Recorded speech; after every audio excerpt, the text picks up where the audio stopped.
Welcome. Today we're going to discuss the technique Snaking Talon, its execution, some of the things that can go wrong during its execution, things you should know about the technique in general, and let's start out with the ideal phase. So the ideal phase is of a two-hand push.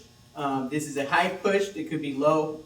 This is typically a high one, but it's aggressive. So what do I mean by that? Typically when you get pushed, it's one where if you step, he can barely touch you. He's trying to drive you all the way to the wall. So even if I step, we're going to be moving back.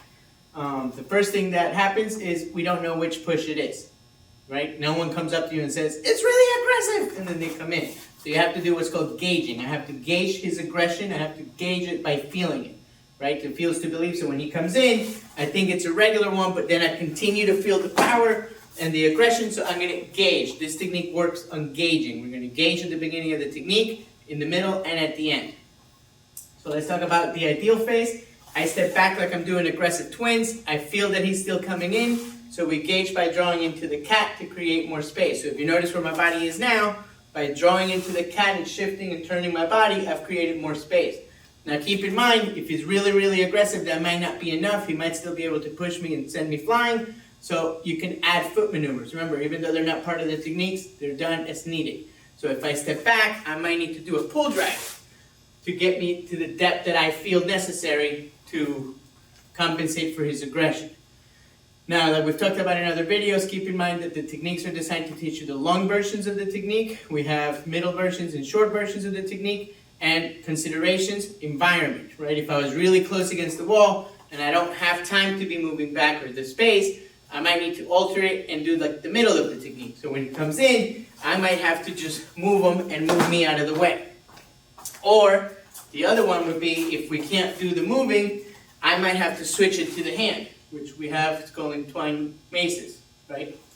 But we're going to stick to the ideal phase, so we're going to do, we have an open environment, and we're going to do the beginning. So the next thing that can go wrong here is what's happening with my hand. So if you notice, I'm using a path of travel to clear the arms, just like we do in entwined maces. I don't want to snake where I let the hand go below the elbow to try to move the arms. So facing the camera, it should not look like this. It should look like this. So I'm doing my figure 8, keeping my elbow anchored, because remember, anchored elbows are your friend. So as he pushes, I step back, establish my base, then I draw back, doing my figure 8 and controlling. So now let's talk about the hands and how I'm grabbing. A thing that can go wrong here is you try to get the upper hand, and you get your hands on top, but remember the weakest part of a grab is the thumbs, so he's going to be able to escape, especially if I was doing a kick and now he gets into a defensive cross position where I don't want to be in. So the idea here is I'm going to do snapping twig, which is on a horizontal to one hand, on a vertical to two hands. So I'm trying to close the circle, just like we're doing snapping twig. I am now doing that so that he can't pull up or down. So let's talk about the next part that can go wrong, is the kick. So just like hooking wings, when he's coming in, the idea is to stop his forward momentum with the kick. Yes, I could snap the kick to the groin and it could hurt, but that's not going to guarantee to stop the momentum. So the idea here is I want to do a thrust to stop him. So just like we talked about gauging earlier, I'm going to have to gauge where I step before I do my next move. So think of this like gift of destruction, where we're going to pull to the corner and then hit him with the elbow. We're going to pull to the corner and then hit him with the foot. So gauging is where the next problem arises. We're here, I kick, I pull, and I step really far away, and now I can't do my back kick. Now keep in mind, if I was with my son or someone that you need to save and you're coming in, you might want to gauge where you're grabbing and leaving instead of continuing to engage. So again, remember, this is all about gauging. So in this instance, we're going to keep engaging.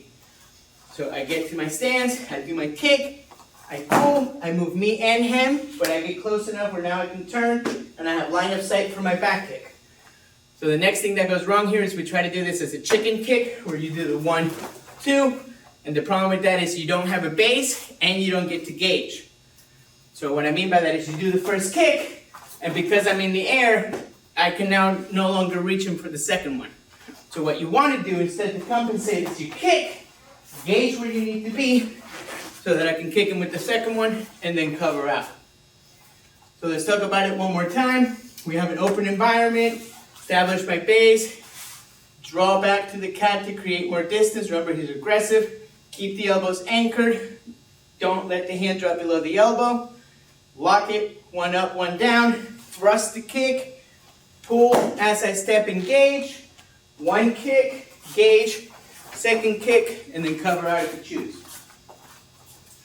And we'll do it one more time a little bit quicker without the explanation.